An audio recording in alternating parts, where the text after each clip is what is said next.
अस्सलाम वालेकुम गाइस, कैसे हैं आप सब। उम्मीद आप सब खैरियत से होंगे। आज का हमारा टॉपिक स्किन के हवाले से, स्किन के लिए कौन सी चीज़ बेस्ट है और उसका यूज़ कैसे किया जाता है। तो आज बात करते हैं कैप्सूल एव्यून पे। इसमें विटामिन ई होता है और ये हर मार्केट में आपको इजीली अवेलेबल हो जाता है। ये 400 से भी मिल जाता है और 200 की एमजी से भी ये अवेलेबल है।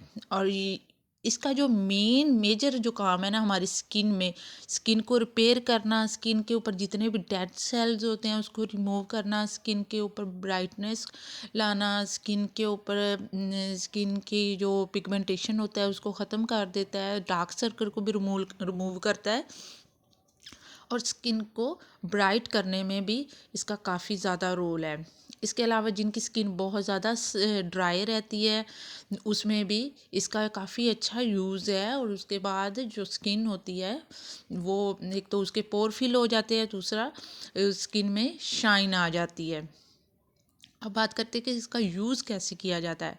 इसका यूज़ आप खाने से भी किया जाता है। जो यूज़ है वो आपने डेली का एक कैप्सूल 400 mg वाला आपने रोज़ाना इसको यूज़ करना है, रोज़ाना आपने खाना है। इसके अलावा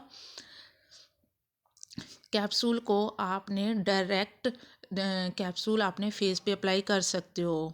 यानी 2 कैप्सूल आप उसको कट करके उसमें जितना भी सीरम है वो आप अपने फेस पे डायरेक्ट अप्लाई करके ओवरनाइट कर सकते हो। इसके अलावा कैप्सूल्स को बनाना में आप पैक बना के फेस पे लगा के 15 से 20 मिनट उसके बाद आप इसको रिमूव कर सकते हो, जैसे कि क्लींजिंग करते हैं।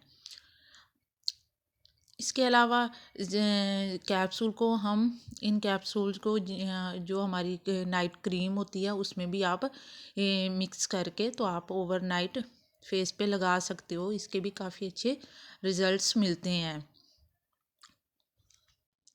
इसके अलावा कैप्सूल्स को मुल्तानी मिट्टी के अंदर आपने दो डाल के तो अपनी स्किन के ऊपर आपने अप्लाई करना होता है 20 मिनट तक। जब आपकी स्किन ड्राई हो जाता है पैक तो आपने रिमूव कर लेना होता है, फेस वॉश कर लेना है। और वैसे भी इस कैप्सूल को आप मेकअप से पहले भी आप इसको प्राइमर के तौर पे भी यूज़ कर सकते हैं। इससे स्किन की जितनी भी आपकी होगी ड्राई स्किन, वो ड्राई स्किन जो होती है वो सॉफ्ट हो जाती है और उसके साथ जो जितने भी आपके पोर्स होते हैं वो फिल हो जाते हैं। और इसका जो एक मेजर काम है वो ये भी है कि ये एंटी एजिंग प्रॉपर्टीज़ है इसमें। और ये स्किन पे जितनी ज़्यादा झुर्रियाँ होती हैं उसको रिमूव करने में काफ़ी हेल्प आउट है करता है। तो ये थी आज की हमारी वीडियो। अगर आपको मेरी वीडियो अच्छी लगी हो तो प्लीज़ मेरे चैनल को सब्सक्राइब कर दे ताकि हर आने वाली वीडियो आप तक बआसानी पहुंच सके। शुक्रिया।